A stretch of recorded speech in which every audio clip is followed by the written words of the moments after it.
or after the meeting's over, if you want to go into the exhibition is open. Pillars, Stories of Resilience and Self-Determination.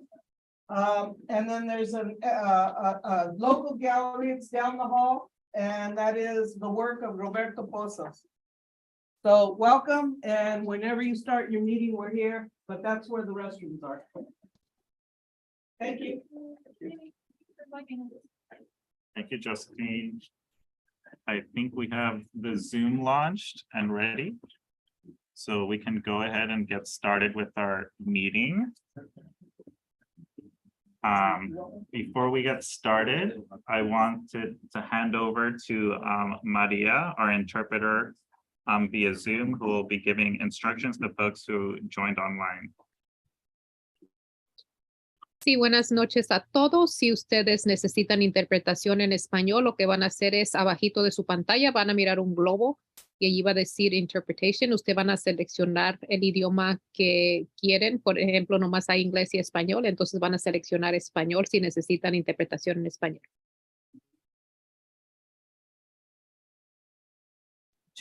There's extra chairs if we need to pull them up so people don't have to be standing there. Great, thank you. And yes, please feel free to use the extra chairs. They don't have to stand the whole meeting. And then Johnny, if you can give me a thumbs up when interpretation is launched and working. Thank you. Yeah, good. Great. Next slide, please. Great. Well, hello, everybody. A long time no see. It's a pleasure to see you all in person.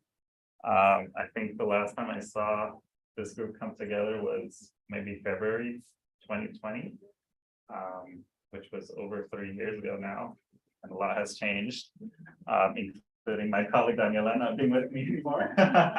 But I wanted to extend the welcome that Josephine gave to this historical center. And it's really great to see everybody in person and those who couldn't join us online as well.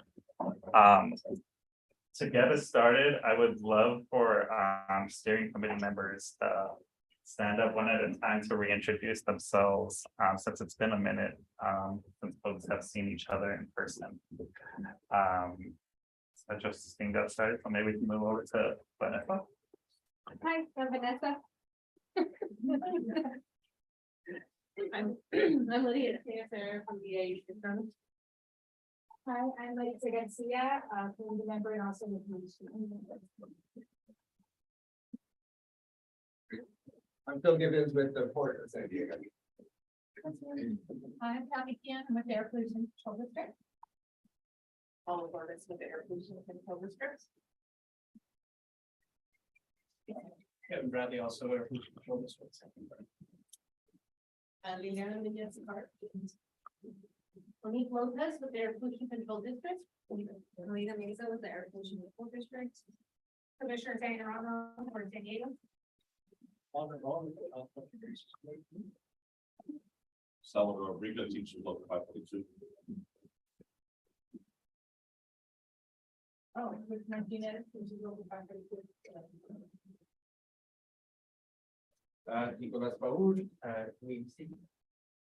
Good evening, Samantha Lou. I'm the Navy.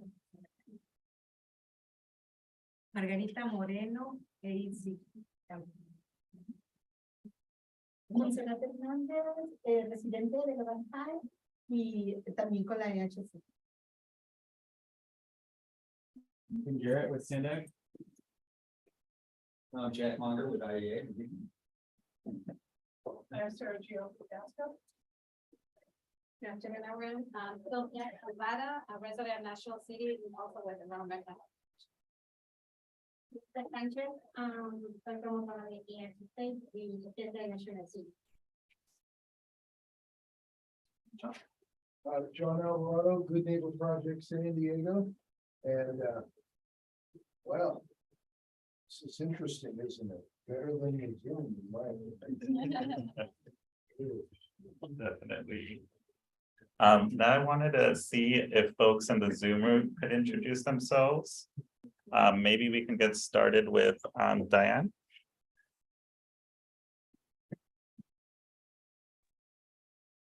Sorry about that. It was hard to unmute. Good evening, everyone. Diane Vermeulen from Caltrans. Move down the list.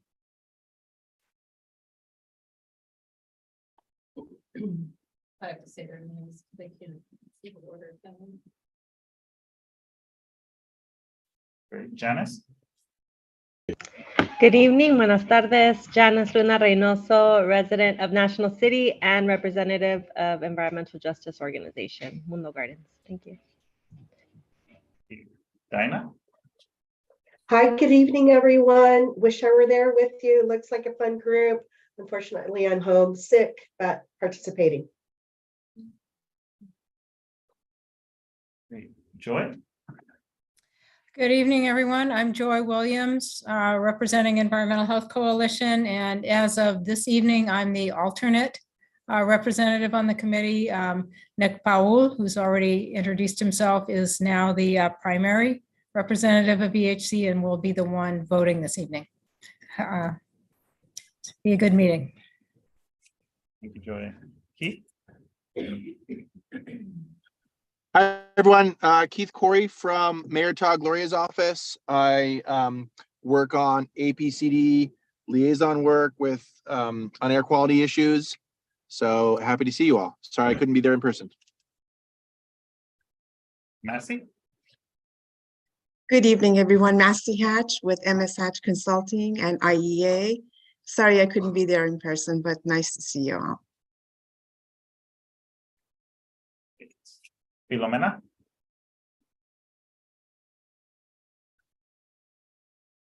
Oh, Filomena Marino. I realize that I'm inverted. Resident from Barrio Logan, and representative of my seniors on Boston Corridor. It's happy to see y'all, even though I'm sideways. Great. And Dr. Stephanie Yoon?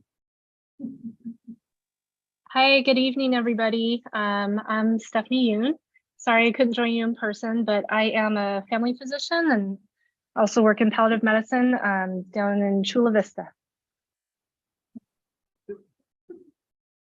Great, thanks everybody. Am I missing anybody?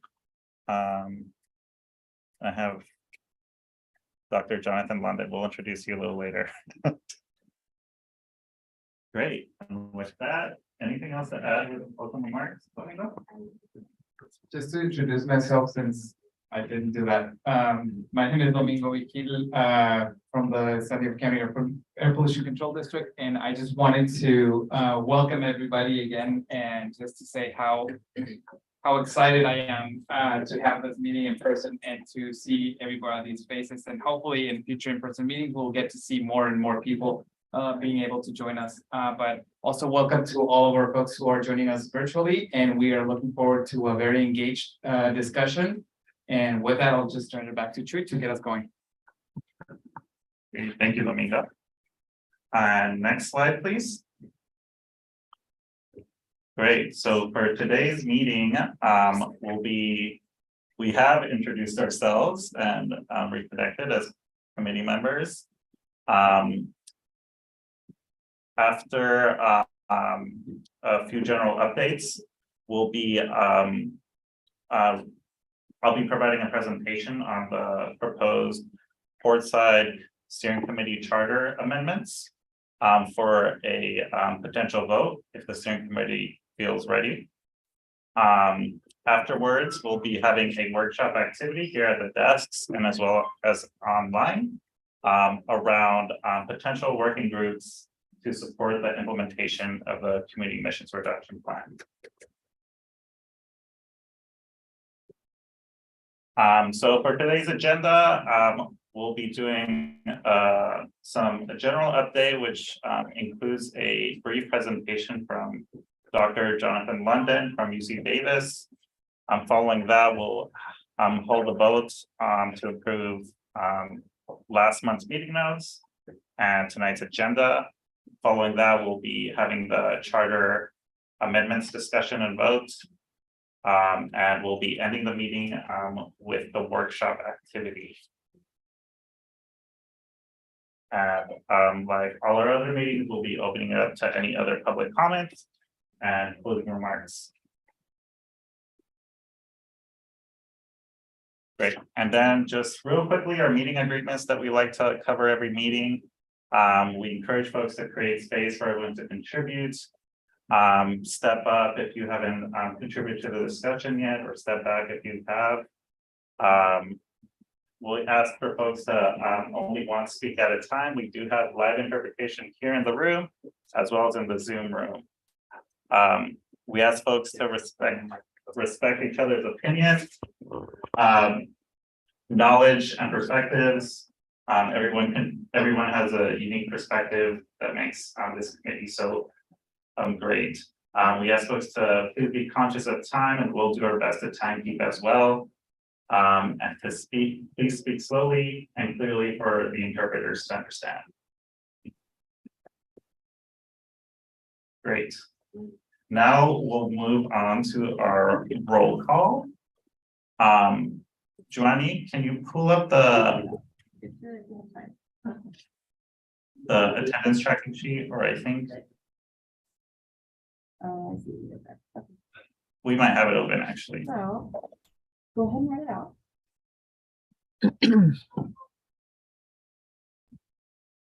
Do you have it? Yeah, I can bring it up. We have it up. Okay. Keith Corey from City of San Diego.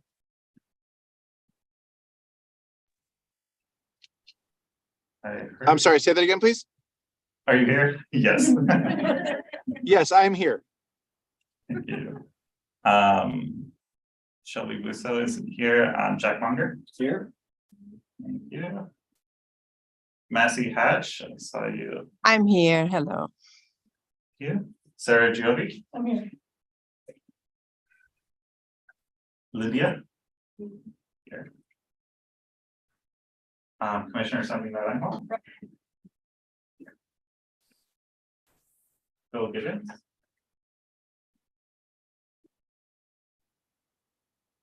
Tim Garrett. Joy Williams. I'm here. No alternates. Nick Paul. Here. Martin Reeder. Martin. Is David Welsh here?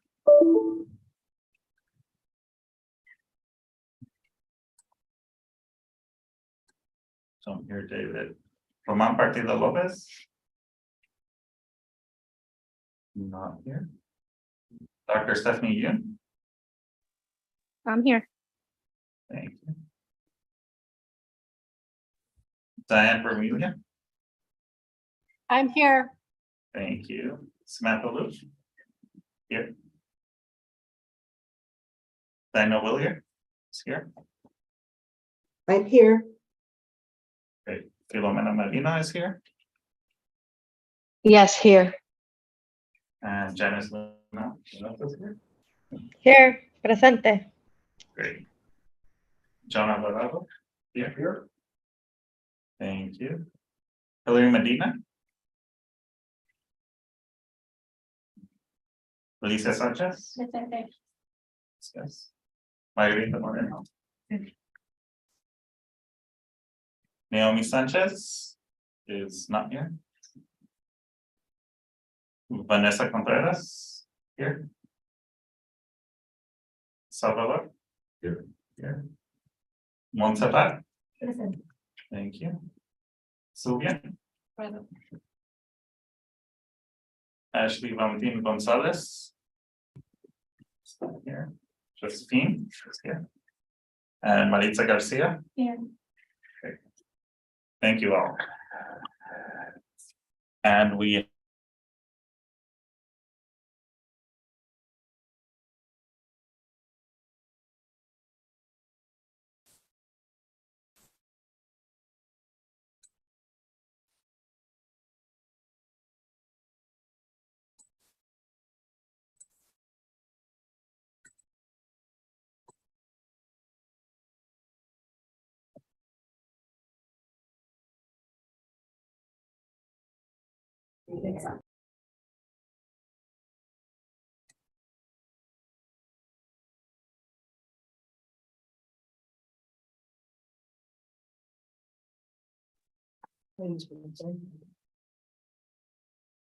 Sorry about that. We got disconnected. Johnny, can you hear us? We can hear you. Great, thank you. And now to move on to general updates. To get us started, we'll have a presentation on a study that UC Davis is doing on the AB 617 program. Jonathan? Yeah, thank you. Thank you, Chuy, and good afternoon. Buenas tardes, everybody. I'm Jonathan London, a professor at UC Davis. I really appreciate the chance to speak with you, and sorry I can't be with you in person. I'm going to share a PowerPoint with you, and here it is. Whoops, hold on. Can people see my screen? Yes. Okay, great. Good. Yeah, so I'm going to be talking about a research project that my team and I are doing on AB 617. And this is really a description of the study, and it's also an invitation to see if the Portside CSC would be interested in being included in this statewide study. And I'll describe what the study is and show you what it would mean to be included. So just in terms of who I am and my team, so I'm a professor. I've been doing environmental justice research across the state for about 25 years and studying 617 since it started in 2018. Some of you may recognize me from some years ago when I visited the CSC in our first round of studies. I'm joined by our program manager, Peter Nguyen, doctoral candidate, and then we have a number of undergraduate assistants.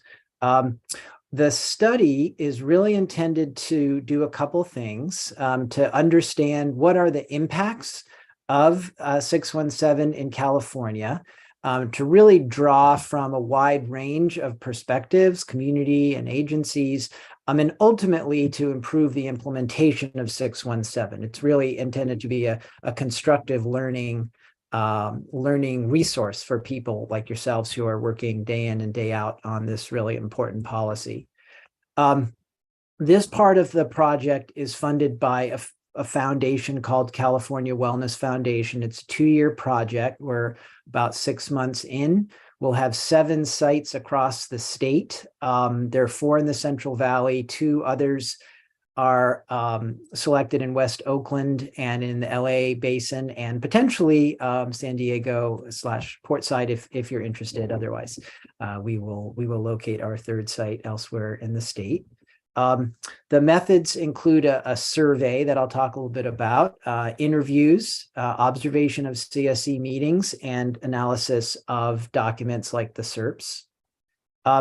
In terms of the different methods, so there's a statewide survey, and you will be receiving this as all CSE members will be receiving this in a couple weeks. So it'll be for all CSEs in all the, I think it is 17 communities now, the districts, CARB, other stakeholders. We will have gift cards raffled off for people who complete the survey. It is in English and Spanish, and it will be open for about a month. We'll be doing a series of interviews in each of the 7 sites, about 5 to 8 in each sites, with range of stakeholders. And you could see the questions here, really just trying to understand your perspectives, what's working, what's not working so well, and again, how it can be improved. We'll be down a few times to just sit in on a CSE meeting and just hear how things are going, how the interactions work, who's speaking, who's engaged in what sorts of decisions, how collaborative, how conflictual, what's the kind of mode of interaction between the members and the districts and other stakeholders. And then in terms of what comes out of this, so this is not just an academic study where we'll just publish things in journals, although we will do that. But the real emphasis here is to make sure that there's materials that are useful for you. And by you, I do mean CSC members, CARB, the air districts, facilitators, local electeds, and businesses and so on. So we're calling them policy reports because it's focused on the policy of AB 617. So we want to understand about how things have changed. Again, what's been successful, what's been challenging. To what extent have the community priorities been implemented in the SERP process, the investments and strategies, and then finally, what are ways to improve implementation, and drawing on a wide range of perspectives, understanding that there is a diversity of perspectives, and our job is not to favor one or another or agree or disagree with one or the other. It's really to bring them all together and understand and interpret what is really going on, and again, how can things be even improved further. In terms of what we're asking / inviting, so if Portside to decide to be a part of the study, you'd have membership on a statewide advisory group. So in each of the districts, we'll have one CSE member and one air district member, not 3 meetings per year. The CSC member will get a stipend, $1,000 a year. There'll also be the potential to be selected for an interview. There's certainly way more than 5 to 8 people, so we'll be figuring out, how to get a diversity of perspectives across community, residents, organizations, businesses, governments, and so on. There's a gift card for the CSC members.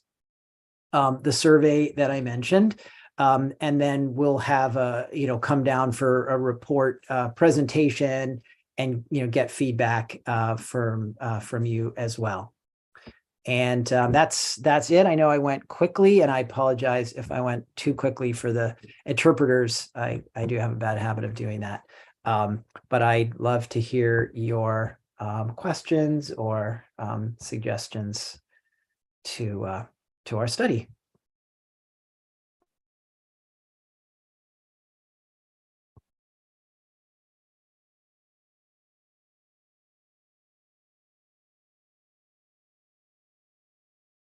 Uh-oh, I can't hear the. You're muted, Chewy.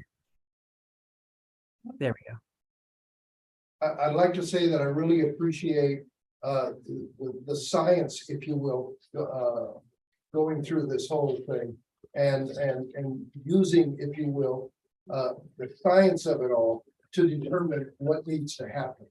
It's much better than people just getting angry and doing all this other crap, if you don't mind me saying, of just saying things that are totally off the wall and have no meaning until the science and the research has been done.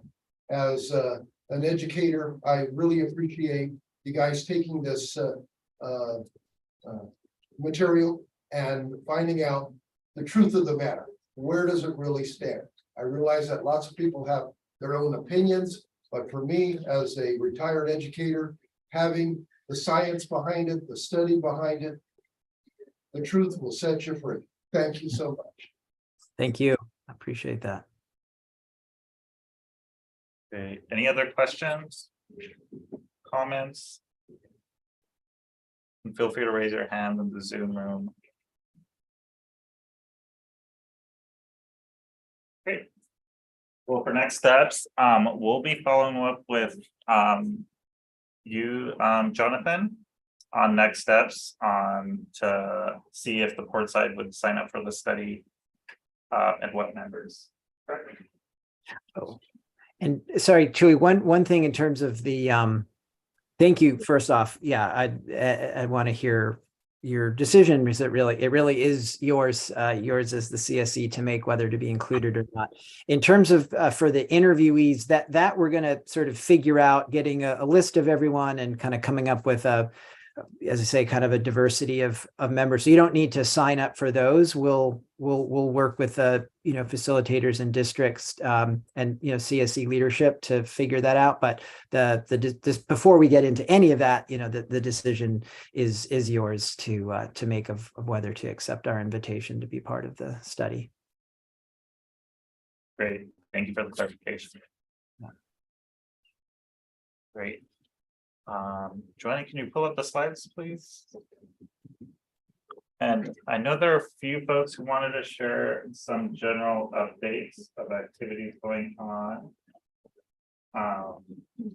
Looking at the room, if folks have anything to share, general updates.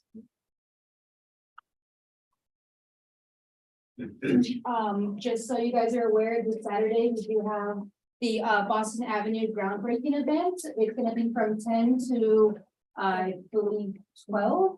And it's on Boston Avenue, right before the entrance of the freeway, so like 29th in Boston. There's gonna be free coffee and pastries. We're gonna have like a little press conference at first, and then afterwards, we're actually gonna have like a walking tour, so people can kind of visualize and talk about the different components of the park that the community had come together and decided on. So please come out and help celebrate with us. It's gonna be the big thing. What kind of groundbreaking is it? So it's the Boston Avenue linear park that is gonna be created. So it's gonna be a whole park on Boston Avenue, and yeah, it's the. You got that space like right at the freeway, right? It is, yeah, yeah, so it's completely gonna be remodeled, they're currently taking out like the bad soil and stuff, and yeah, so. Caltrans is starting the project, and then the city is supposed to take over, so this is kind of like a Caltrans celebration of the groundbreaking. Great, thank you. Any other updates? Sarah? Yeah, hi, I'm Sarah from NASCO. I just wanted to let you guys know, you probably saw that we circulated in the steering committee last month. There was a notice of preparation meeting that occurred for a project that we have at NASCO. We are going to be retiring our floating dry dock. It's about 40 years old.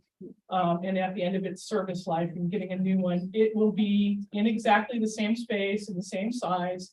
So the port did a scoping meeting for the EIR. And then again, in a while later, there will be a public notice of the EIR, which is the environmental impact report. And so we'll keep the committee posted as to when there's opportunity for public comment on that. But I did want to identify myself and let you know if you have any questions regarding the scope of the project, I'm happy to answer it. And then Phil, I don't know if you have anything you want to add. No, I don't think so. Yeah, when the EIR is finished, springtime, early summertime, it will be a chance for review and comment discussion. Great, thank you. I see Janice, your hand is raised. Thank you. Let me take my head down. We are working on an initiative to create a new park space where National City meets Southeast San Diego under the bridge, under the 805 freeway, very much inspired by Chicano Park. This has been an initiative of over 20 years. We meet every first Friday at the Mundo Gardens home base. I will send out the flyer.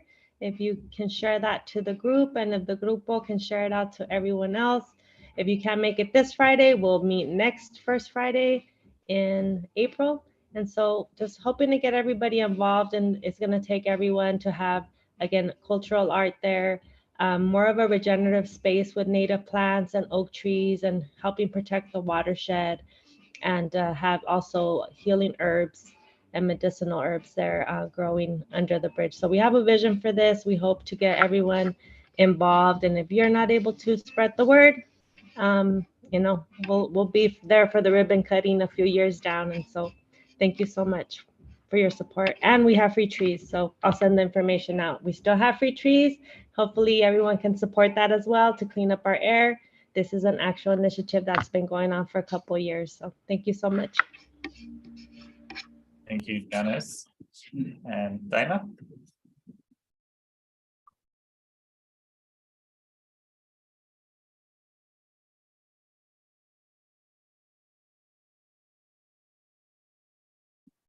We can't hear you, Dinah.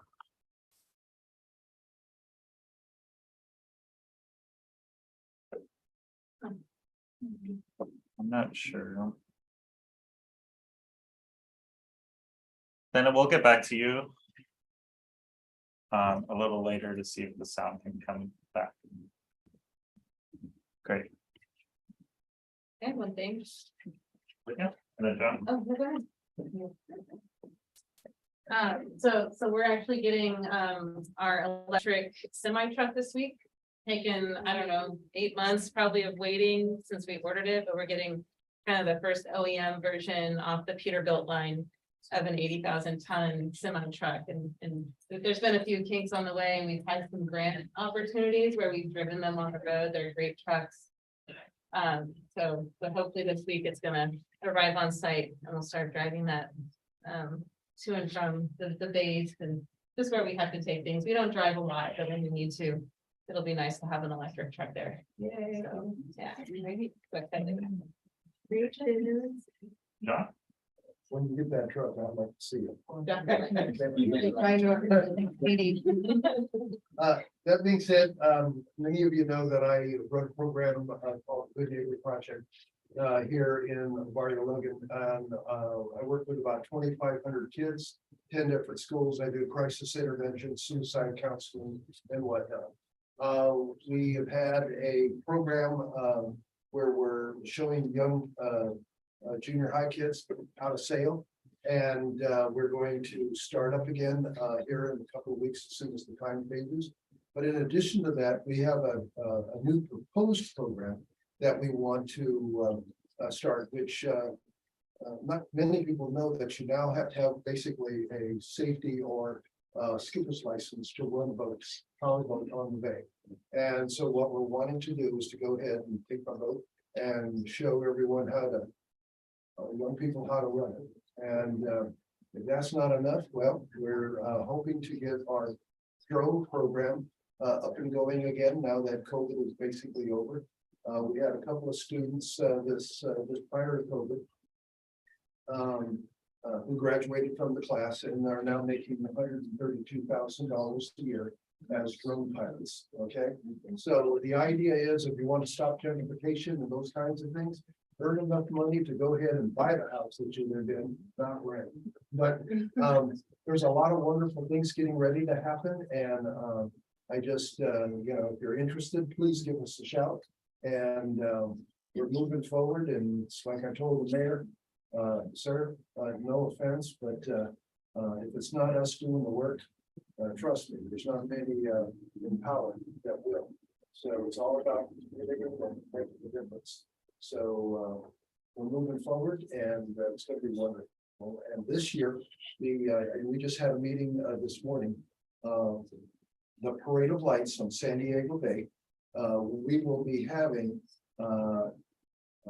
judges at the Cesar Chavez Park. Okay, and we're going to make it a huge celebration so everyone can come out and this time see the parade. So we're trying to match the city. We heard are very much in line. And we're going to be contacting Chula Vista, Rio Beach, and it should be a wonderful time that we can all get together and celebrate who we are as a community, the entire South Bay. Okay, and just so that you know, my father was a tuna fisherman in Costa Rica when I was 4 years old, right here on Logan Avenue. I asked him, I said, Dad, who does all this belong to? Referring to the bay. And he goes, it's down on his knees. I said, Mijo, it's all yours. So I just want you to know, it's on loan to the Port of San Diego, but it's mine. Thank you, John. Dinah, you want to try? Okay, yeah, let's try again. Can you hear me now? We're good? Okay. Yes, so hi, everyone. I just wanted to let you know that SDG&E will be hosting its second EV Fleet Day. It will be on April 6th at the Broadway Pier at the Port Pavilion. We anticipate to have a large crowd there. Last year, we had over 1,000 people.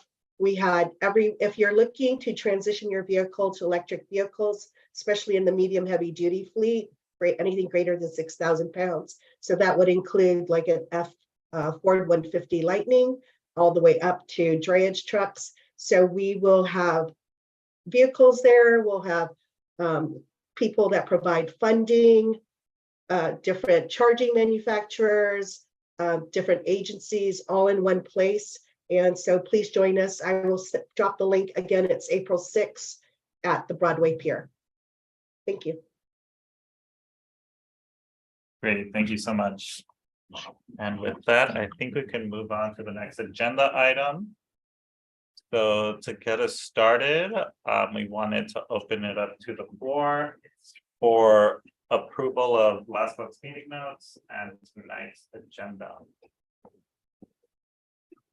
I'll make a motion and we approve last month's meeting minutes. Great, I second that motion. great, thank you. And can we do a voice vote for this item? All in approval, say yay. Yay. All against, say nay. Great. And Dinah, is your hand still raised for this item? I'm gonna take that as a no. Okay, so like Filipina have their hand up. They may have been voting yay. Okay. Yeah. okay, we'll take your vote hands as yays. And please correct me if I'm wrong. Philomena? Must be a vote. Oh, that was an approval. Okay, thank you. Great, okay, so the vote and then it's approved. Great, now moving on to the next item. So I'll be doing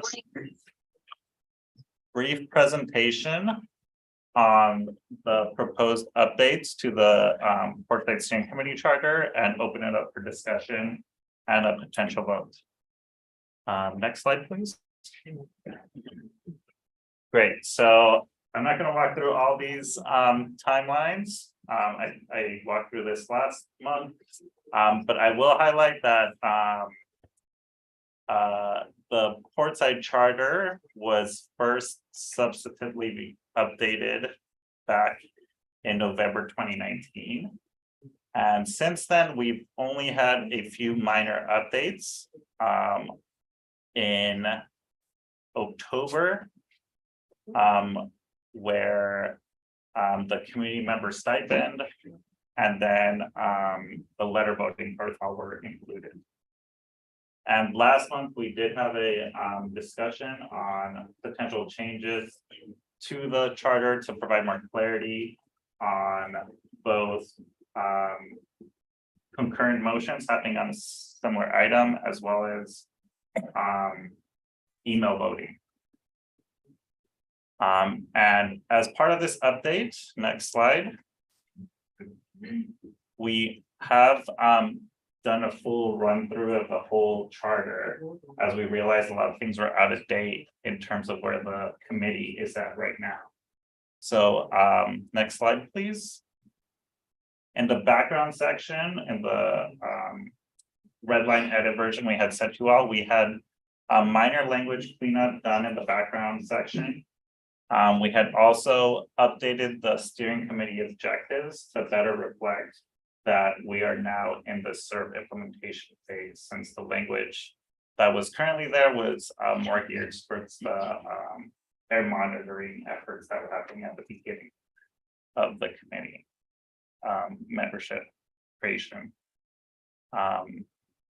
Moving on to the membership section, we included more clarifying language in the terms of appointment section, where we left the language the same in terms of the appointment time being 2 years, and the option of extending to an additional year, with preference given to new members who may wish to join under that same category. So if we are maxed out for community members and we are seeing more folks wanting to join, we would ask the current community members or committee to consider their replacement on the committee itself.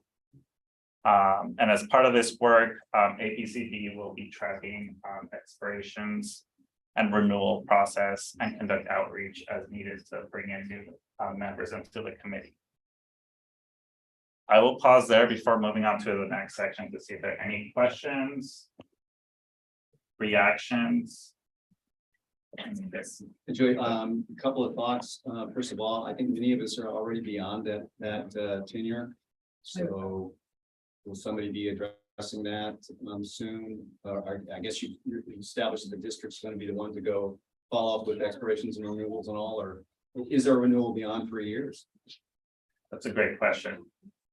I have thoughts on how this section can actually be implemented, but Domingo, I'd open it to you first. Sure. Part of what we have discussed, and I think that this also included in the charter, is that those members who wish to continue serving as voting members in the steering committee have the option to do so, provided that there is no new members wishing to join the committee. Having said that, I think that part of the activity today will help address some of that in terms of identifying needs for outreach, and we'll continue to increase our outreach to bring more members into the committee. As more people join the committee, we'll gauge for interest in being voting members in the committee, and then at that point we can also see whose membership is expiring and who needs to be replaced with those new members. But there are some provisions in the charter that allow existing members to continue to be seated and give them priority if there's no other interests. I want to take that seat. And is somebody or something designated to be the decision maker on when that will happen, or who's acceptable? If you do get new applicants, who will be approving those or disapproving those? We'll be checking into, with whoever is interested to see, depending on what seat they are hoping to take, if they qualify based on the requirements of the charter. And when I say we, I mean the district. The district. Okay, thanks. One other comment on that is, I noticed that on our list of committee members, there's almost no alternates at all, yet you specifically, or at least the purpose of alternates being there and allowance for them to vote when is all specified in here. So will there be an effort made to invite people to sign up alternates so that they can make sure that their perspectives are voted on when they need to, if they can't be at the meeting or something?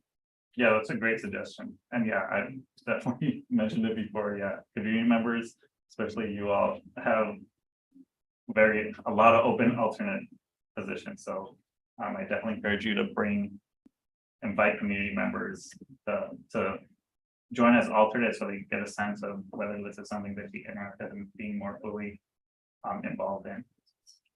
And yeah, we can do that outreach and reminder as well to folks. I saw Janice had your hand raised first, but I see it's down now. I do have a comment or a question in regards to membership. I know there was a concern brought up for non-participation, where, that might need some required flexibility. So, but is there checking in with the folks that aren't showing up and seeing, checking in if they're going to continue, and then maybe allow them to seat if they're not wanting to continue, other than other members that are active? Like, kind of, is that an option to just check in, not like to require them to seat, but to just check in if they're going to be coming in, or if at that point they want to open that seat up? Thanks, Janice. If Thank I'm you. understanding your question correctly, so we do have new updated language that we'll cover in the next slide, I believe.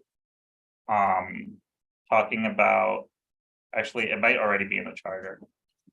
Oh, attendance. So we would be considering 3 basically unexcused absences to meetings as a justification to check in and ask if for replacement.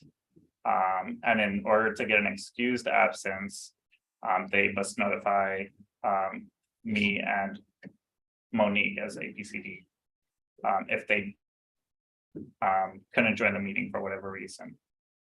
And then if a alternate, you have an alternate and your alternate joins the meeting, that's not considered an absence.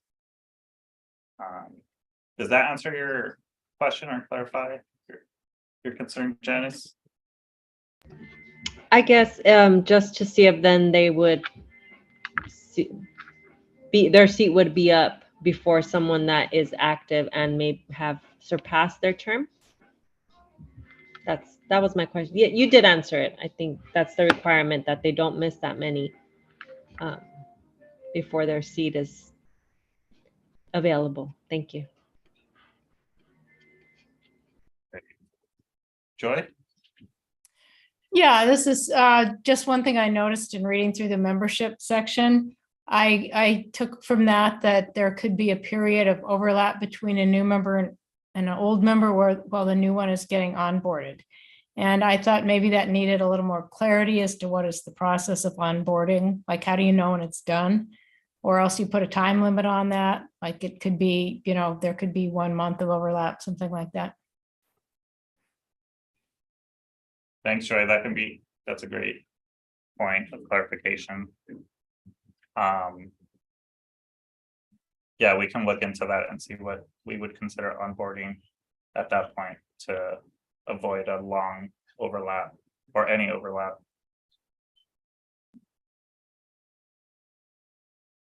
Any other questions or comments on membership and meeting?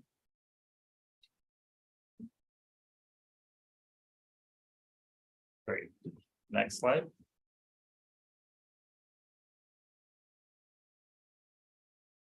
And we've already covered this. But we did make some minor updates to the meeting logistics section, since it still had mentioned in-person meetings at Perkins Elementary, which is not happening anymore. So we brought in that language to basically state having the meetings in a either virtual or in-person space in the Barrio Logan National City and Portside community in general. In terms of attendance, as mentioned in my response to Janice, we have clarified language that in order to get an excused absence, you must notify APCD and the facilitator. We have already been tracking and have identified some folks we will be checking in on to confirm that they can be replaced on the committee.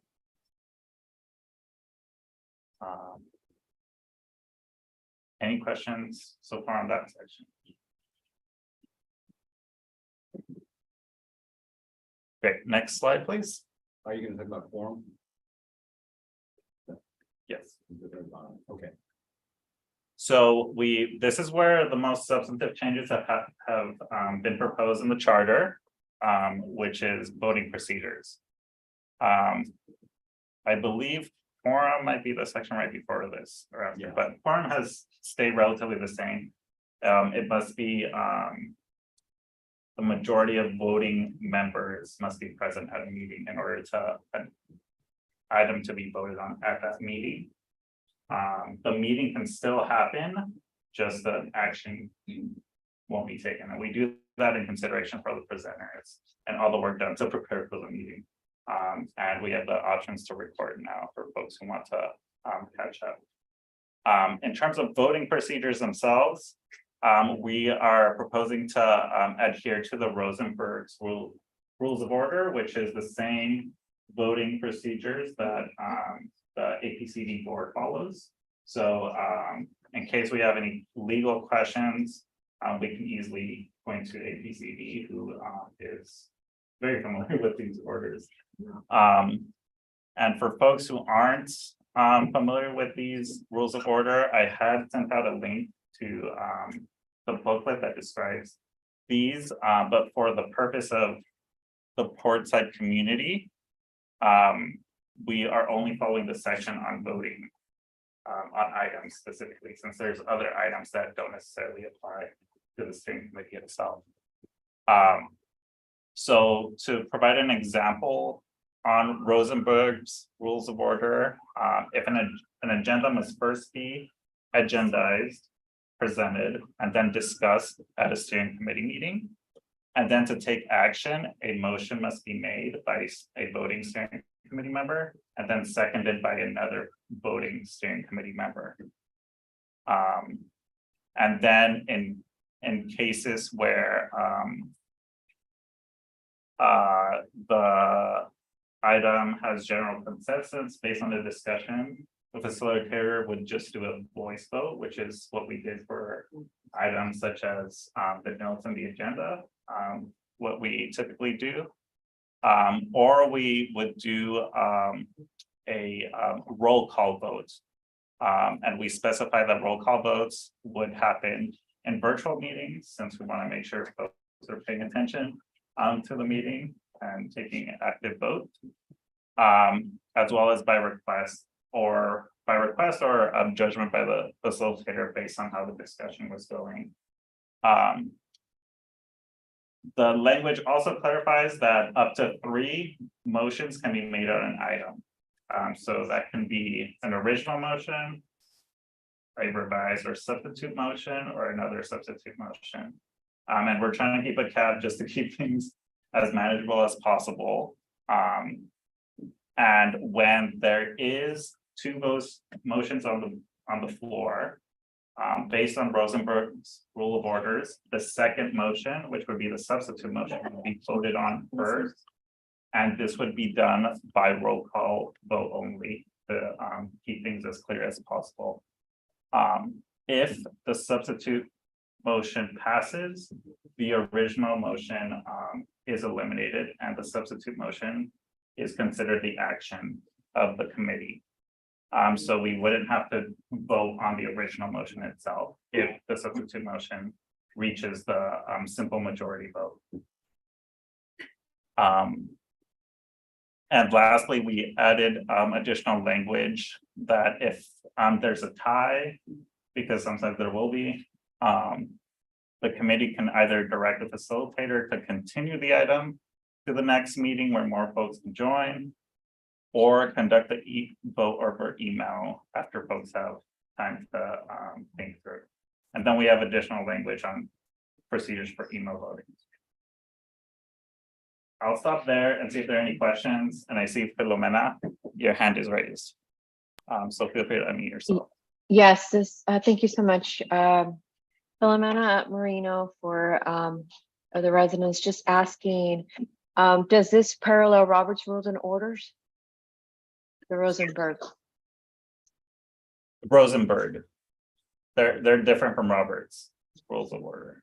Yes, but do they parallel as far as a similarity? Yeah, there's a lot of similarities. I would say Rosenberg is just a little more simpler than Robert's. Okay, and as far as discretionary, for instance, on some matters, is that on the chair or is that on the body? Sorry, can you repeat that? As far as discretion by the chair on matters, is that on the chair or is that on the whole body? Can the chair make discretionary decisions on several matters, or is that going to be left for the whole entire team? I'm not sure if I'm understanding exactly. Yeah, we don't have a chair, so what is voted on has to be on the agenda, and that's determined by. Okay, perfect. Thank you. That's all.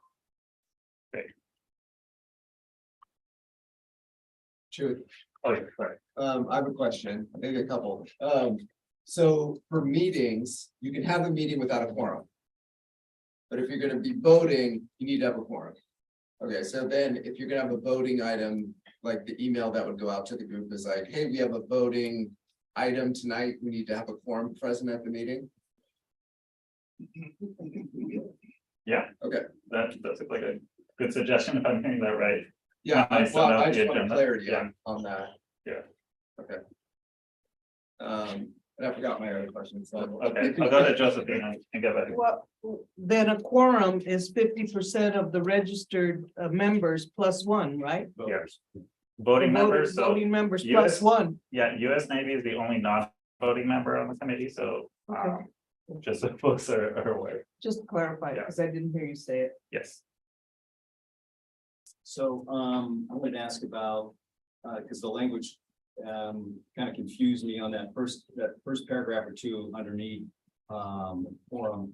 It basically says, person must be there physically or virtually present at the meeting. So if it's a meeting like this, where we've got people virtually and in person, that everybody counts, all the voting, whether they're here or there. If it's just in person, obviously they have to be there. Yeah. That's what you're going to say. Okay, got it. I think as it goes on to say, you cannot vote by telephone.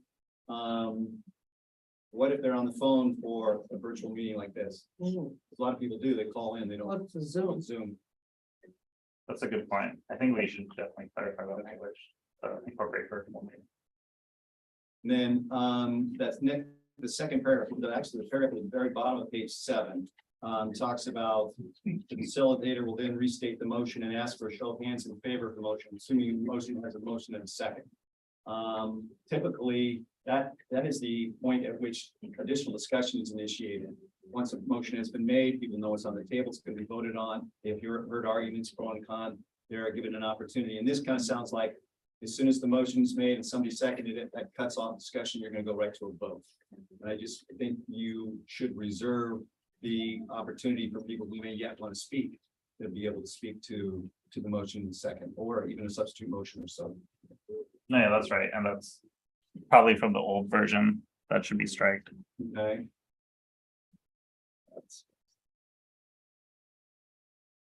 Oh, and then the last thing you were saying a minute ago about the committee could decide to push or to vote on something in another meeting, or If there's a tie.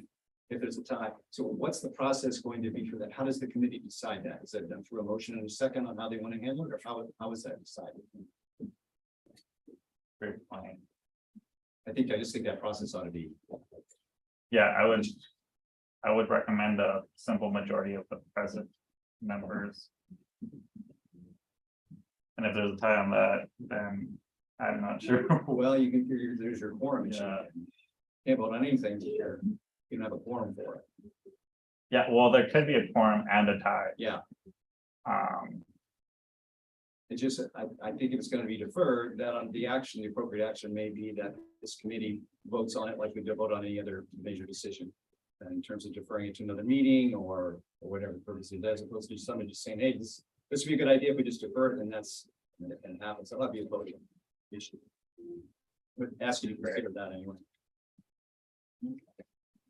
Yeah, I'm wondering. I would hope folks would be okay with continuing the meeting, I mean, the item, and not having a tie on that.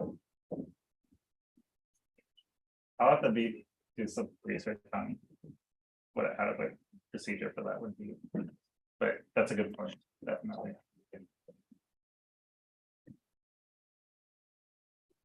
Yeah, that's right, because it is specifically mentioned that alternatively, the committee can decide to continue the item to the next meeting or direct a third-party facilitator to conduct the vote over email. So that direction, how else could that direction happen other than by a motion and a second and a requested action by the committee, right? Yeah, I think at that point, I mean, Domingo, I feel like at some point, if there's a consistent tie, I think ABC would have to provide direction. I think there are there any some provisions in the charter for conflict resolution. Maybe you can take a look at that and see what the process is under that. If it's just a simple, discussion within the committee, so help reach agreement, and if agreement is not met, then I don't know, we'll have to think about specifically that. But if there are any suggestions, that would be, welcome for sure. Great. Any other questions? on this section.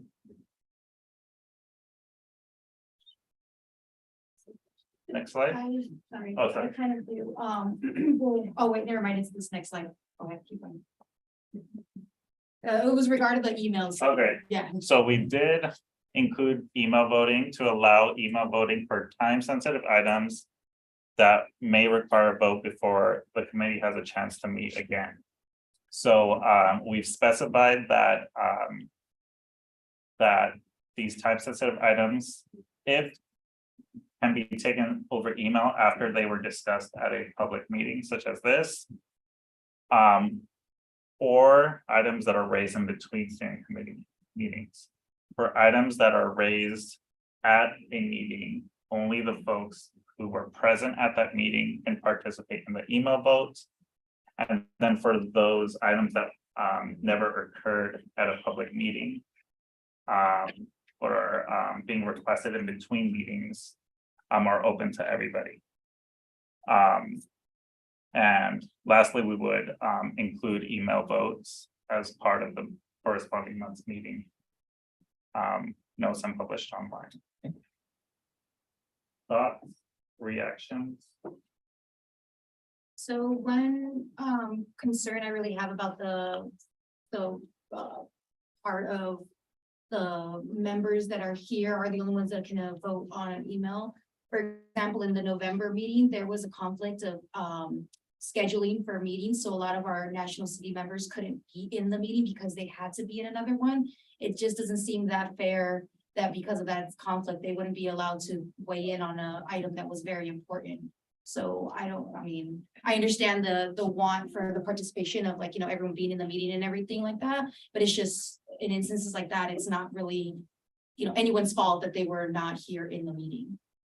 So that's just a point of concern for that. And that would be a key reason for it,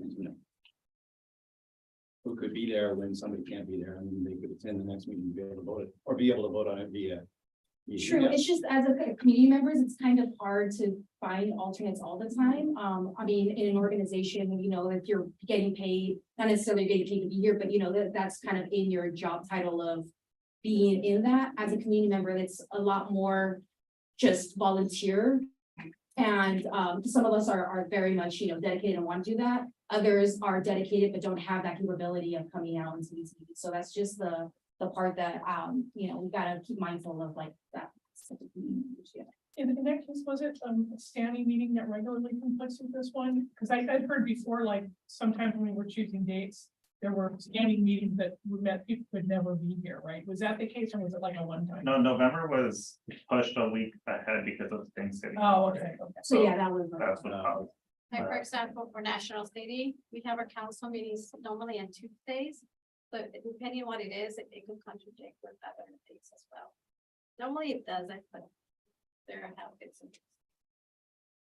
Also, just kind of playing off that, I feel like the whole idea of kind of sending it out to the broader steering committee is to break that tie situation, right? So if we default to having the same folks that attended the past meeting to vote again electronically, then I mean, in theory, they just vote the same way they did during the regular meeting, be a tie. So I feel like it doesn't make much sense to, I guess, rehab them voting through email. They're just gonna vote the same way. It makes more sense to open it up to all the community members that may not been able to attend that meeting to break that tie. The flip side of that is that if somebody's not at a meeting and doesn't have the benefit of hearing the debate and the different opinions that are offered and the discussion that takes place, and they miss out on a lot of important give and take that goes into making a decision. So, maybe a compromise to that is we do have a situation where we are missing a bunch of people. We wait until they can be there and participate in the debate again, as opposed to eliminating them from the decision-making process. I just don't think we would want to include somebody or basically spend a whole bunch of time for those that are here in the room debating something, and then to have others who weren't in attendance also voting on it. I feel like I wish you didn't get to hear my argument, or I didn't hear your argument. That is a necessary business. Urgent issue, right? One at a time, please. This is like a delicate kind of issue, right? So in theory, you'd be providing that background information through email. But to be educated and informed to be able to make that vote. So Or the recorded, for the recording. yeah. Yeah. That would be helpful. Of course, it's our responsibility to go back if we were absent and review that, to give us some more understanding on how we vote because of the poll. I see that Joy has had a hand raised for a while. Joy? Yeah, just one other consideration. If the reason the vote wasn't taken during the meeting is because there wasn't a quorum, then there probably won't be a quorum for the email vote either. So that would be a problem. Okay, thanks, Joy. And yeah, I don't think we specify that non-forum items would be brought by email, but we can make that clarification as well. Yeah, a clarifying question, as far as this topic, are there any best practices from other, 617 communities across the state where they had very similar situations and sometimes in their best solutions how to solve that? That's a great question, and it's something I would want to carve, sorry, since you are monitoring all of them, but I know everyone has different voting procedures, is what I've noticed. And we can definitely, maybe give some samples, from other CSDs, how they do, we have, stations that are as large as, 70 members. So there's definitely, a lot of variation between the CSD throughout the state. By the way, I'm going to do this on I'm the state strategy manager, at CART. And so, we've been kind of taking a look at different CSDs and how they're running, but we can certainly share, some examples with you all. Do some offense. Yeah. Great, and I know we're running over time, so I'm thinking we can continue this item since there's a lot of loose ends that I'd like to tighten up before we bring it up for a formal vote, but Phil? I forget the last one. I see that on there, you say something about items that are raised between steering committee meetings. So I'm just trying to think in my mind, like, what's gonna happen between a steering committee meeting that gets a motion and a second, then people are gonna vote on it. It seems like it should be raised at the meeting and then we can vote on it. As opposed to in the background, something's happening that the entire committee doesn't know about. That was a great point. And last comment, sorry. Okay, stand up for this. I sleep with a sleep apnea machine. Okay, I'm not sure if you all know what that is, but essentially, in order for me to stay alive, I have to be able to breathe. And I've got this special machine that allows me to breathe. Okay, I have filters on this that allow me to make sure that the air that I'm breathing is clean. I'm supposed to change them out every 30 days. These right here are 7 to 9 days each. And I have one of those air filter machines in my room. I work with a lot of families, okay? Grandma and grandpa got the filter. But how about for the children and everything? Okay, my point is this. I want to do as much as we can for our community. I want to make sure that our children are safe. That being said, anytime I need medical equipment, okay, I can deduct it off my taxes if my doctor signs off on it, okay?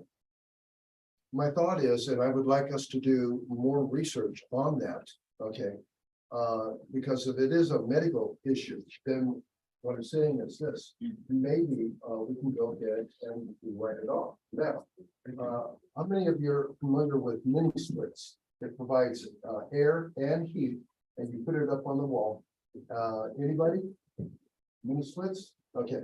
Well, many of these mini split companies now also clean the air before the air goes into your space. Okay, John, can we move this to the public comment period, because I'd like to get in through this.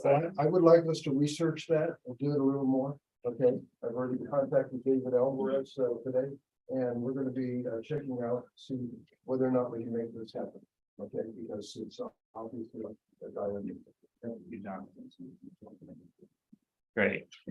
I know we're over time now, so we will be continuing this item, making updates to what we heard today. And please feel free to send suggestions over email. Yeah, we would love your input on any of this. Great. Johnny, can you move us on to the next agenda item, please? Great, thank you. And now I want to hand it over to APCD, who will be leading us through this in-person and virtual workshop activity. All right, thank you, everyone. Can everyone just stretch a little bit? That was a lot, right? All right, let's stretch.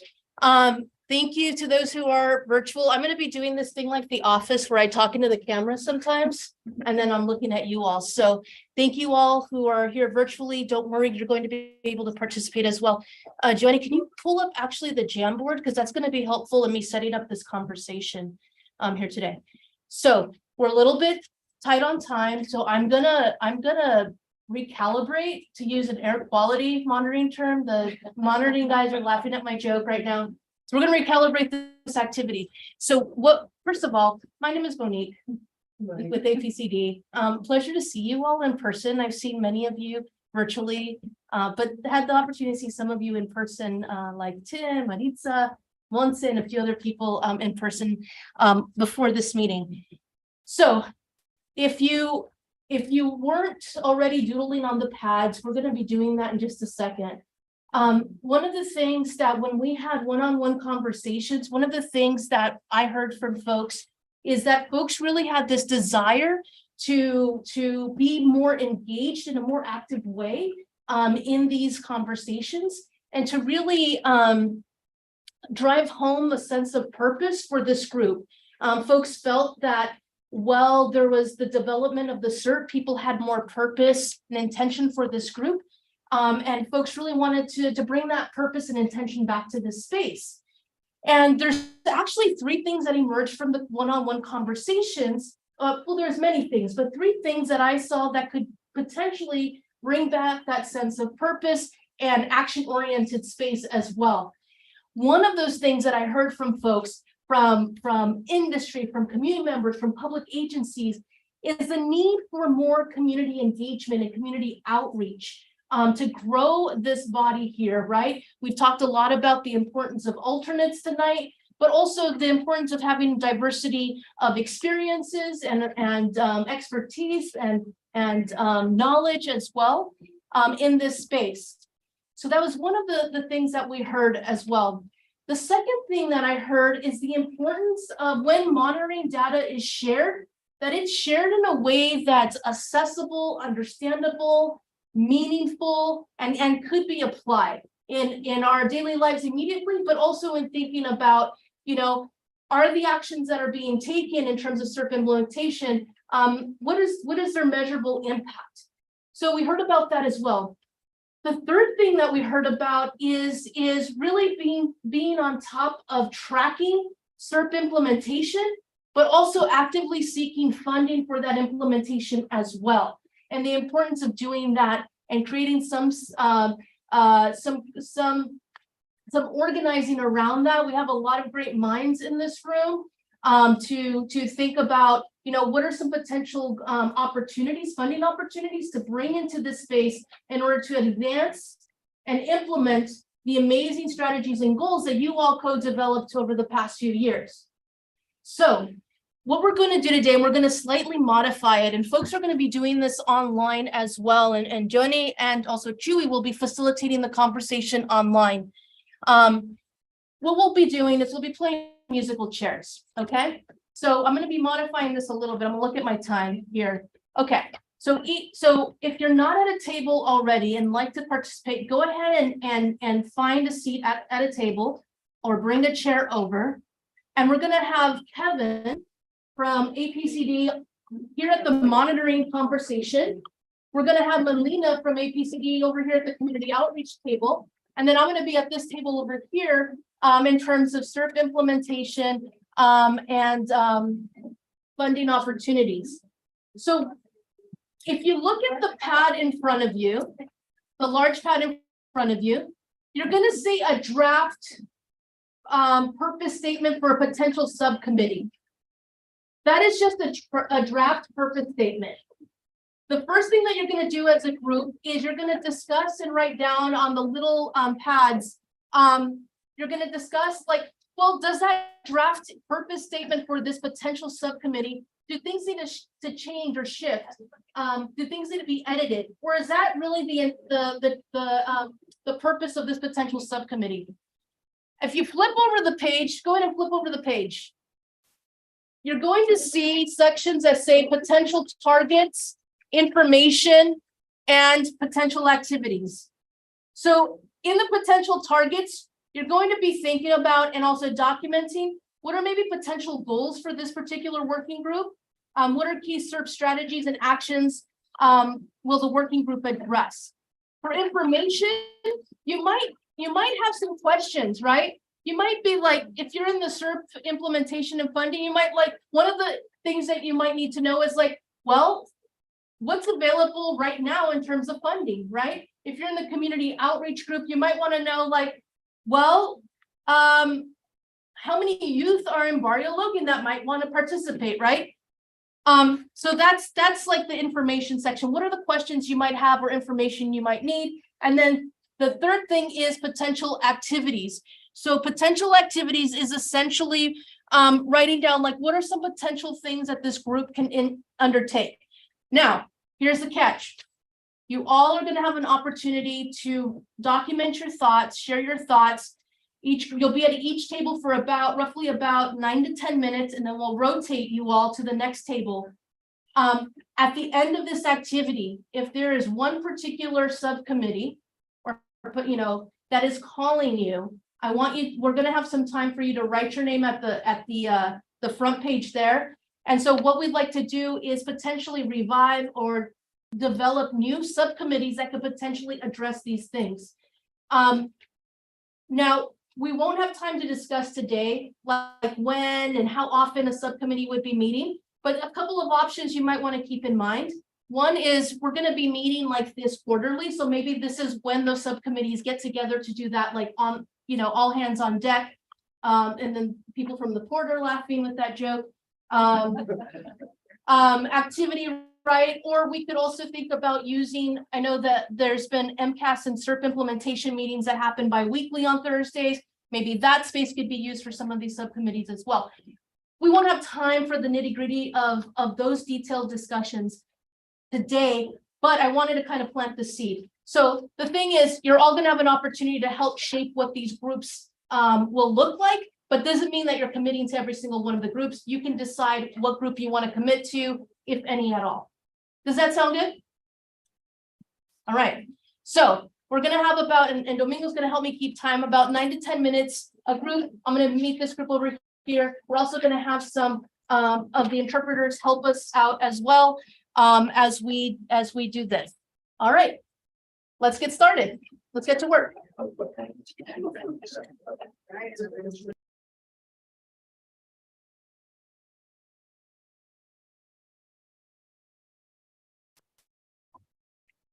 right. Hi, everyone. Chewy, are we muted for the rest of the room?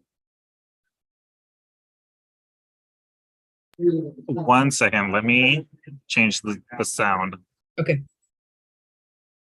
Sounds muted to me.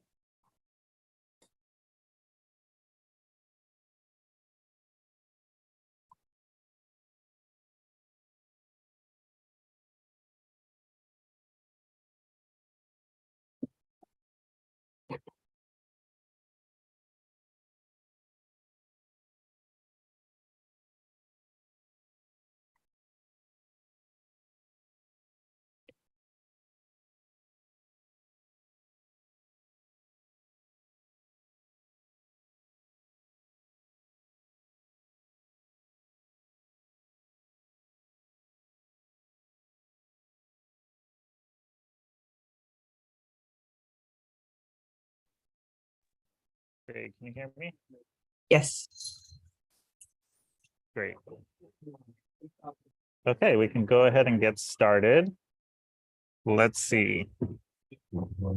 I think it'd be worth going over Jamboard really quick, just so many folks. Yes, thank you, Johnny. So if you see in the chat, Joanne shared a link to the Jamboard, which is basically a virtual whiteboard where you can add and information and input on each of these categories by simply selecting one of the blank squares, colorful squares, and writing in your thoughts. So to get us started, we'll start roughly 8 to 10 minutes on the community outreach working group or subcommittee. So for this subcommittee, APCD drafted this purpose, which would be to inform the broader Portside community about SERP implementation, grow the committee, and engage additional committee members in meaningful opportunities to shape implementation. Do folks have any general reactions to the draft purpose? And if you have any additions or subtractions or suggestions on language for the purpose, feel free to use the green Post-its on the Jamboard right now. And if there's anything you want to add and you can't get Jamboard to work, you could just drop it in the chat and we can go ahead and add it. Great. And yeah, feel free to unmute and share what you added to. We're trying to make this as interactive as possible, since folks here in person are also chatting amongst themselves as they provide input.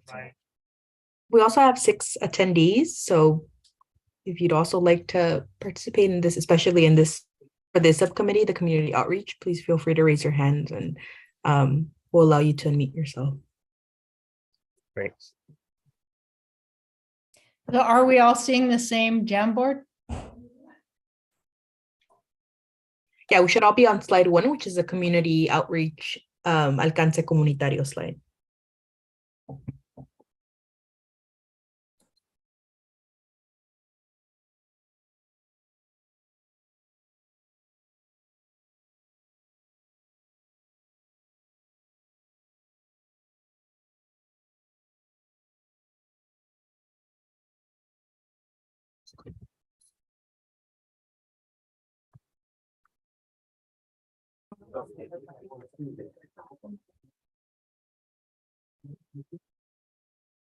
Great. Any questions so far on this topic?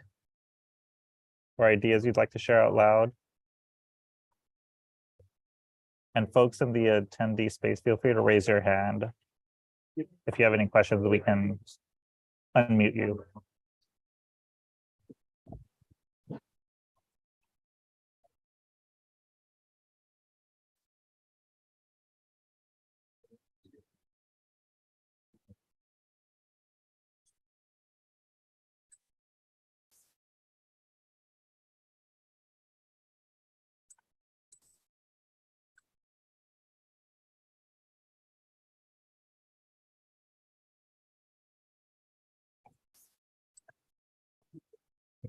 If someone added more pair participation, can someone elaborate on that point?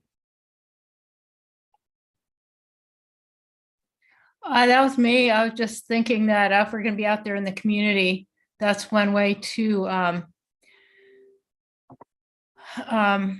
get more people who need the filters and monitors to get them, as well as to do outreach about, the SERP and the steering committee. So it can go both ways. Great.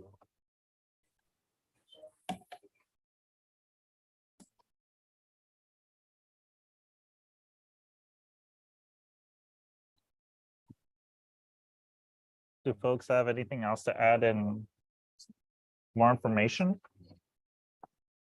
they'd like to know, or for this committee to determine to help amplify the community outreach? Yeah, Chewy, this is Stephanie. Yes. Can you hear me? Yeah, sorry, I can't read everything really well. I'm doing this on my phone, but one thing I was thinking about, especially since we were talking about kind of like term limits and bringing new people onto the steering committee. I know for me, it would have been really helpful to have, I don't know, just kind of like an intro explanation of what the committee does and what a SERP is and kind of what is the role of APCD versus CARB versus some of the other organizations that are part of that steering committee, just so that people can kind of get up to speed perhaps a little bit more quickly once they join the steering committee. Thank you, Dr. Yuden. Yeah, that's an excellent suggestion. And yeah, I think those resources do exist, but it's just a matter of connecting folks to that. I think Harp has a video series now that explains everything. But yeah, maybe in addition to that, also having maybe an hour meeting between APCD and the facilitator and the new member, just to bring them up to speed on the local dynamics as well. Yeah, like I'm glad that there's resources that exist for that, and maybe yeah, just having it kind of all set so it's easy to onboard people as they come in. Definitely. Massey? Thanks. I was thinking, I don't know if this fits here or not, because I can't quite see all the notes here.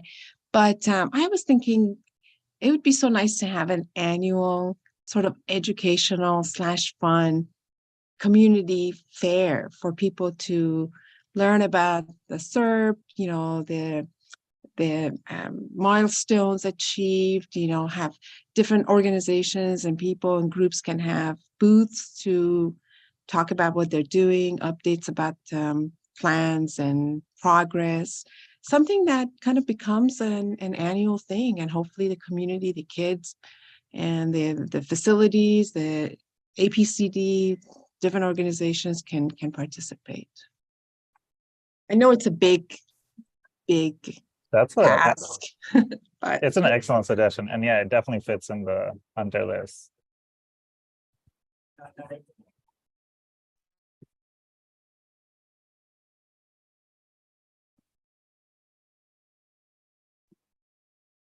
Any other suggestions? And Joanie here is adding the suggestions folks had raised over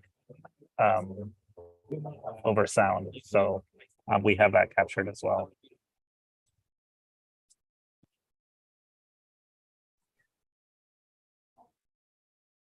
So I don't know how to add an activity.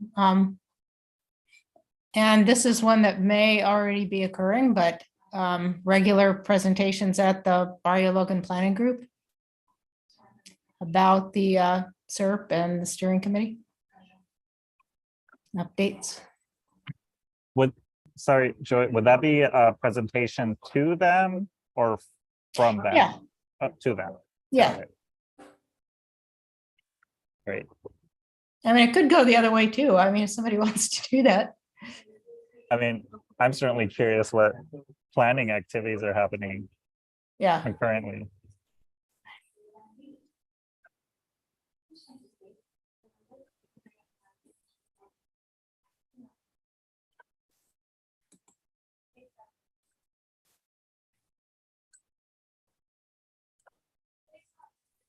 Okay, I think we'll wrap this section up in a minute. So if anyone has any last things to add.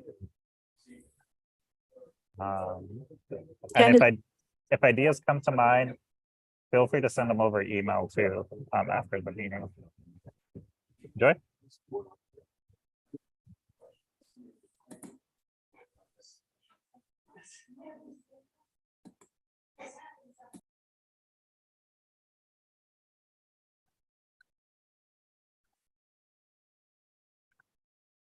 Great, time to switch. Johnny, if we can go to the next page. And folks who are on the Jamboard, feel free to hit the next slide as well. So now this topic or working group. Draft purpose is to inform and guide APCD staff on how to best display and communicate monitoring data that shows meaningful patterns and trends in a manner that is accessible, relevant, and actionable. Are there any edits besides the typos I noticed on the purpose? Feel free to add it in the green. If you'd like to include anything else you think the purpose of this working group can entail. And if you're having trouble adding things to the Jamboard, or you can because you're on the phone, feel free to just raise your hand, let us know, or add it in the chat.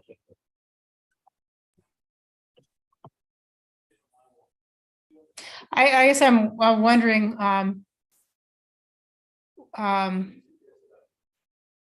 whether this should be focused just on air monitoring data, or should it be data that would include, inventory data as well?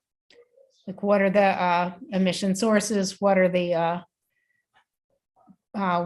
inventory of emissions coming from, those facilities? And is that something that was left out because it was decided that it's not needed, or it's too much, or we just need to focus first on air monitoring data? I just wasn't clear on, why it was framed this way. Great, that's a great point, Joy. And yeah, from my understanding is that the inventory data is being used to inform the health risk assessments. So it is being used in the context of the SERP as well.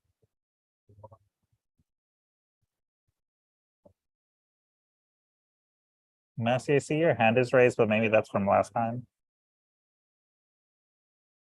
Yes, sorry about that. No worries.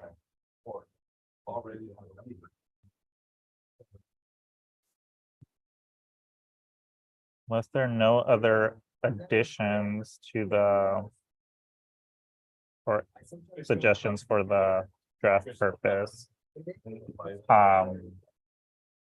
Are there any potential targets or objectives you'd like to see this working group work towards?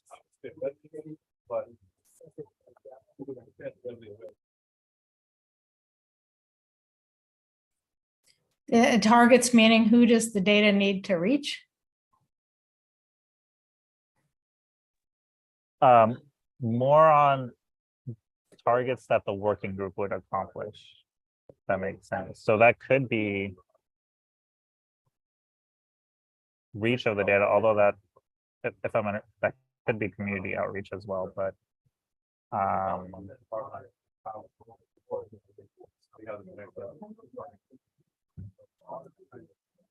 my understanding that APCD would obviously be part of this working group, but one target is to maybe complete the siting of the air monitors. It's a little obvious, but that could be one activity or target that the working group pushes towards. Yeah, the targets are more just what would be the goals of the subcommittee.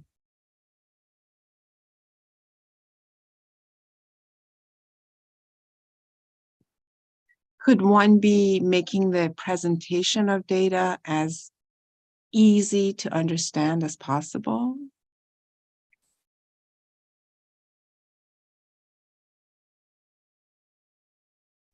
Definitely.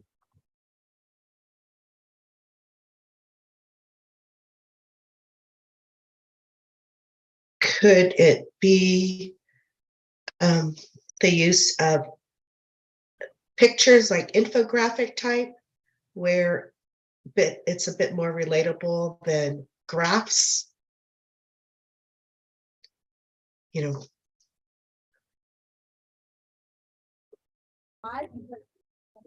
Great. And maybe that sounds like an activity, Joanny? Probably. that maybe rather APCD than would an run, objective. could run their presentation to the group before it's presented at a steering committee meeting to make sure it meets all these qualifications for accessibility.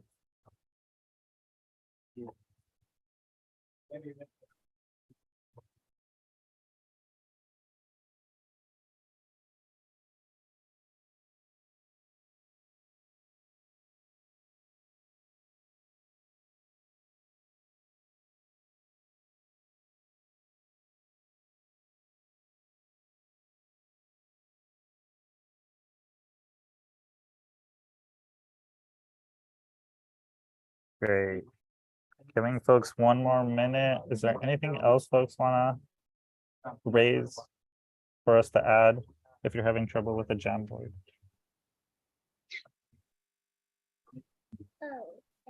Dr. Yin?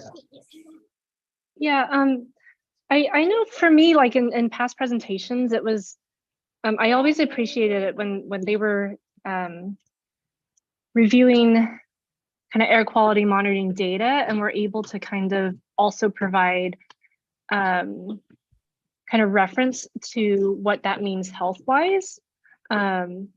So if they're presenting air monitoring data and saying that, you know, like this is what the level of you know, diesel particulate matter is, and this is a level that we know is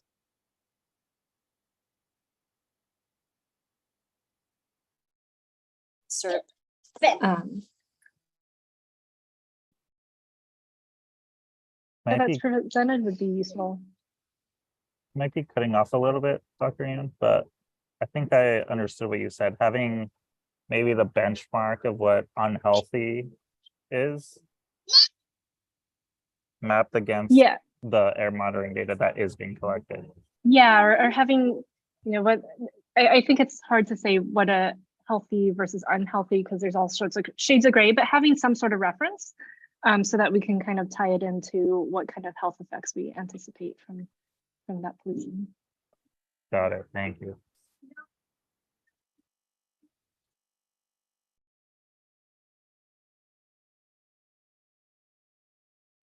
I apologize for all the background noise if you're hearing that.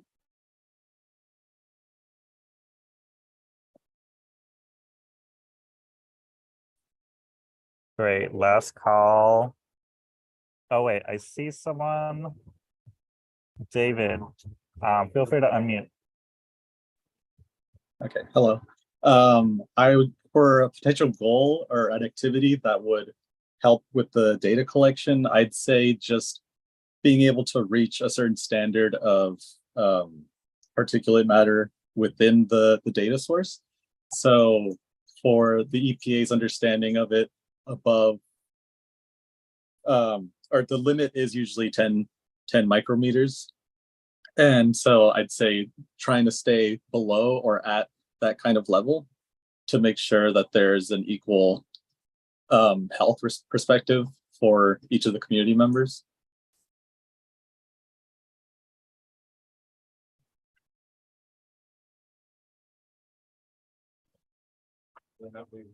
Great, thanks, David. Did you get that, Joanny? No, I got something about like understanding. No, I'm sorry, I didn't get that one. Could you repeat that, David? I'd say going in line with the standards of traditional EPA regulations for particulate matter in the environment. So the standard right now is at 10 micrometers, 10 micrometers, and I'd say being able to stay below or at that kind of level for the respective health of the community. Got it. Okay, so this baseline is established by US EPA. Yes. So the goal would be to not exceed and be below this standard. Mm-hmm.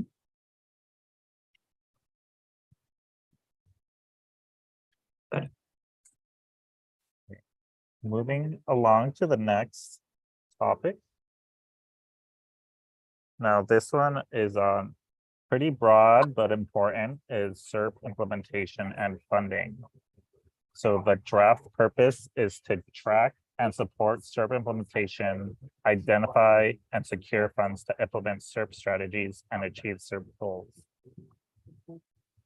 Do folks have anything they'd like to add or edit in the purpose language itself for this working group or subcommittee?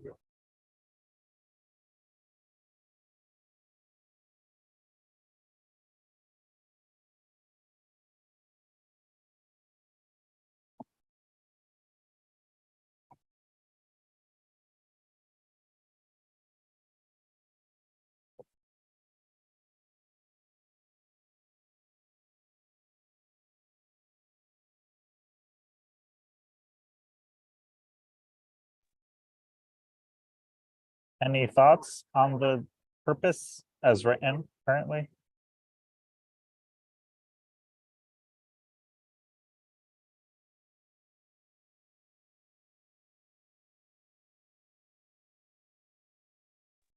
Massey? The only thing I wanted to suggest was to say something like federal, state, and local funds, if we want to better define funds.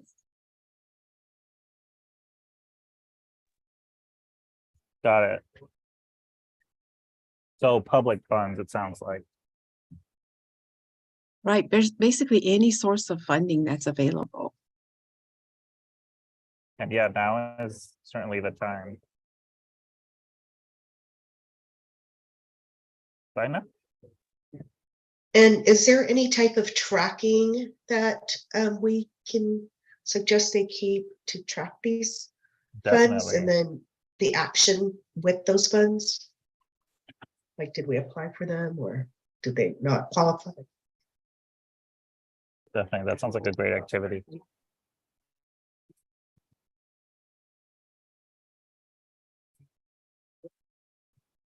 Any other activities folks think would be a good fit for this committee?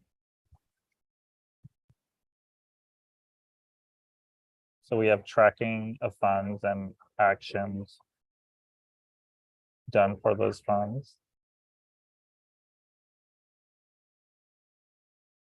Dinah?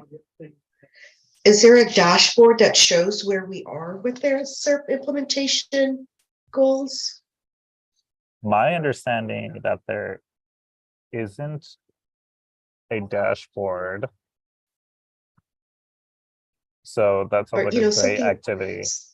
something that's accessible and more real time, probably. Yeah, it's currently just a huge Excel template that CAR provides a PCD, but I agree that can certainly be more accessible for the public.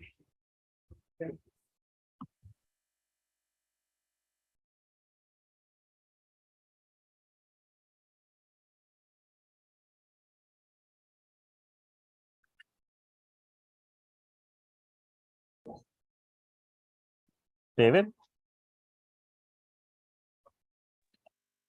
I'd say using existing data models from past EPA regulations and understand to visualize the impact that the community is faced with and how moving forward they could be used to adjust funding. So the ones I'm talking about are EJ Screen from the EPA and Cal Enviro Screen 4.0.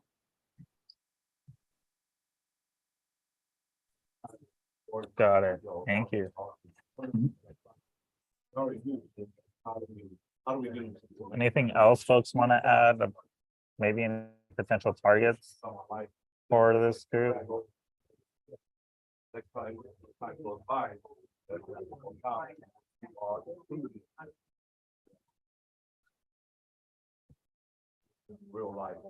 David, and maybe your hand might still be raised.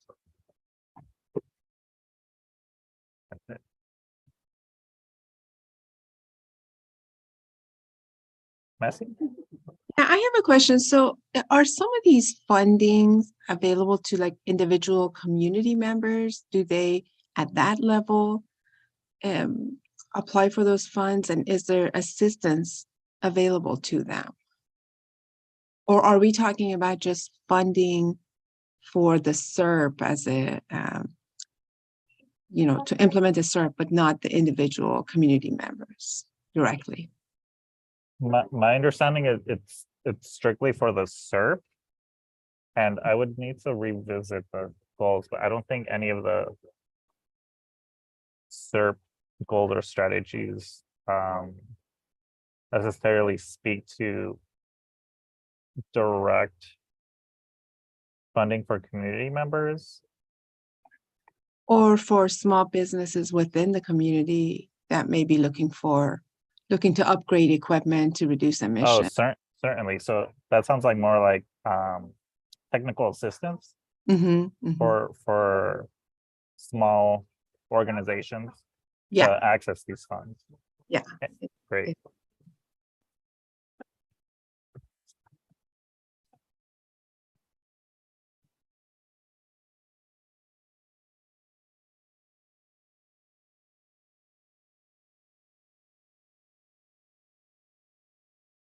Anything else folks want to add? Adriana? And you can unmute yourself. Yes. Hi, hello, Trey. This is Adriana from the Air Resources Board. And Adriana. you pretty much answered the question, but that's why I raised my hand, was to answer the previous lady's comment. The state offers financial assistance or funding specifically to target SERP strategies listed within your SERP, but then there's also community air grants that are granted to community-based organizations, and don't necessarily have to be for people or for communities that just handle the SERP. And incentives can also be used by businesses and stuff like that from the Air Resources Board. And the chat is disabled, so I couldn't add the links or anything like that. But, if there's any follow-up questions, like I said, my name is Adriana Hernandez and I work for the Air Resources Board, or you can always reach out to my colleague, Liliana Nunez. Thank you, Ms. Adriana. Thanks for raising about the chat. I just activated it. So if you're able to add those links, those will be great and we can add them to the notes. Okay.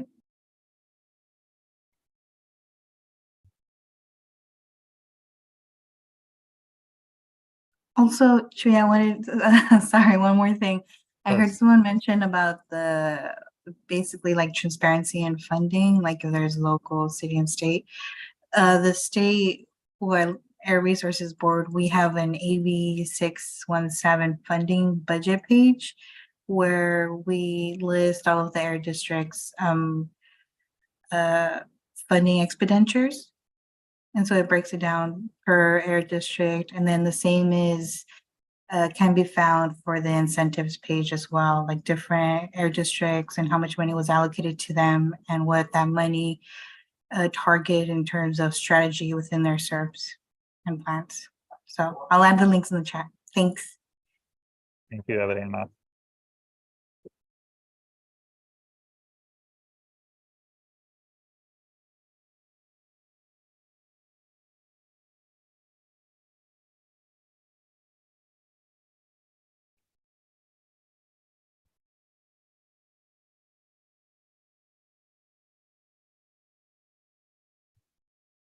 Anything else folks want to add?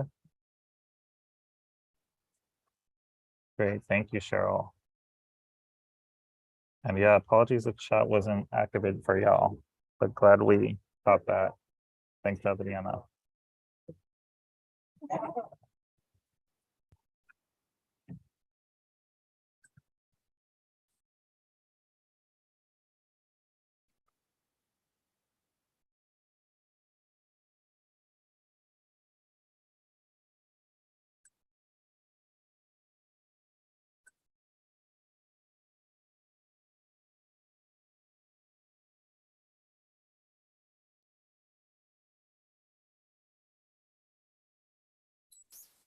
Great, unless there's nothing else folks have to add.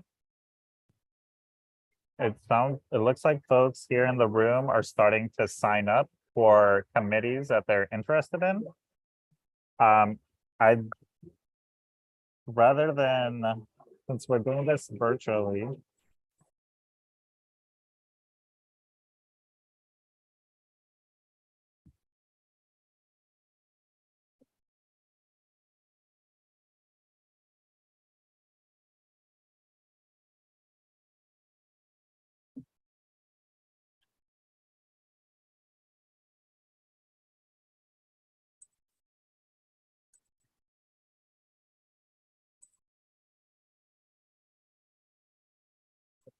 But if there is a committee that potentially interests you, I want you to go and write your name on the first page. You have 1 minute to do this. Go.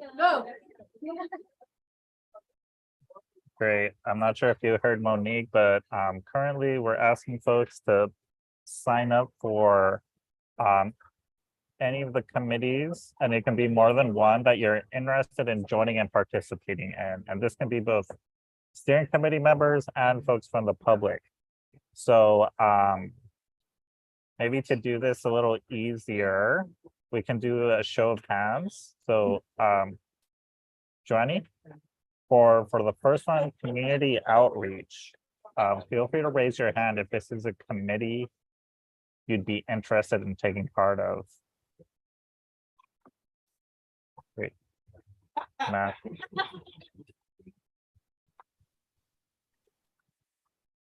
Anyone else? We're assuming the MCAS subcommittee is going to continue to exist. Yes, let's assume that. And if not, it would become the SERP implementation one.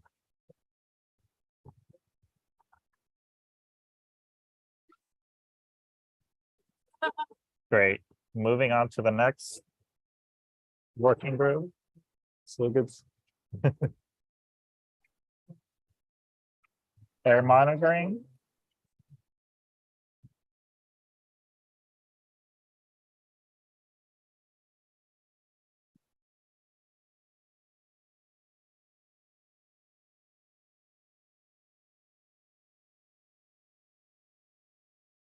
Great. And Johnny, if you can move on, we're about to close out the meeting. So for the last committee, please raise your hand if you're interested at all for the SERP implementation and funding committee.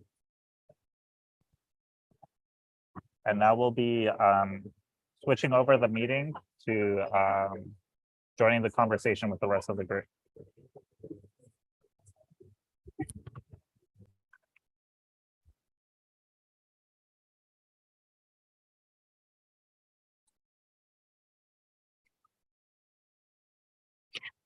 Joey, can you unmute so we can hear?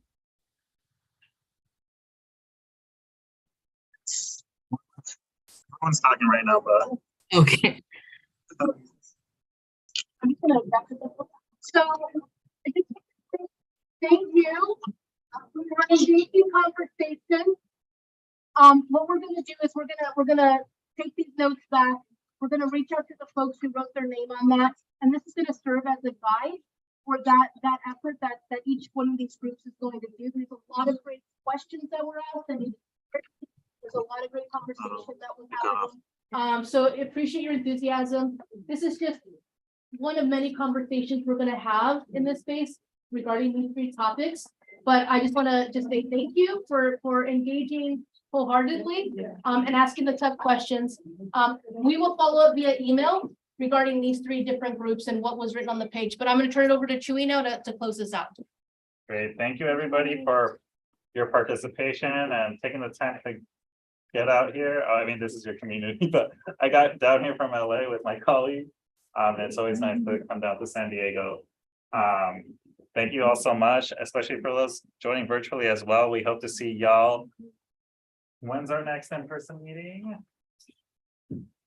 3 months from now. 3 months from now. May. So we may meet in this room again, but we'll let you know beforehand. on logistics. Yes. And please fold your chairs on your way out and put them up against this wall. And thank you so much, everybody. And take snacks. Thanks for the snacks.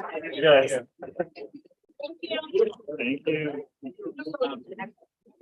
Hungry.